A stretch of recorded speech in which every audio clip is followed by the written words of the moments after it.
সাদা পোশাকে কাউকেই গ্রেফতার করা যাবে না এমন নির্দেশনা দিয়েছেন স্বরাষ্ট্র উপদেষ্টা অবসরপ্রাপ্ত লেফটেন্যান্ট জেনারেল জাহাঙ্গীর আলম চৌধুরী। সকালে খুলনার শিল্পকলা একাডেমি মিলনায়তনে জেলার পুলিশ, ফায়ার সার্ভিস সহ সকল সরকারি কর্মকর্তাদের সাথে মতবিনিময় সভায় এসব কথা বলেন তিনি।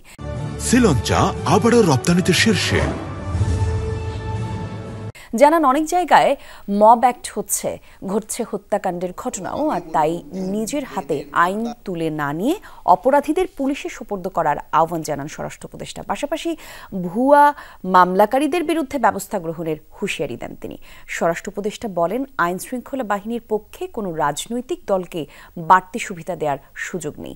সুশাসন প্রতিষ্ঠা করতে হলে আইন শৃঙ্খলা বাহিনীর তেলবাজি বন্ধ করতে হবে।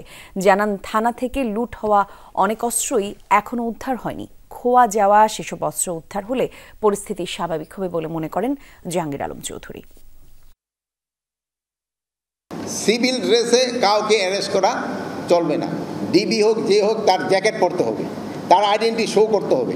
যদি তার ড্রেস না থাকে, সে সিভিল ড্রেস আছে, সে প্রথম তার আইডেন্টিটা শো করবে যে এই আমার আইডি কার্ড। সিভিল ড্রেসে কাউকে অ্যারেস্ট করা চলবে না।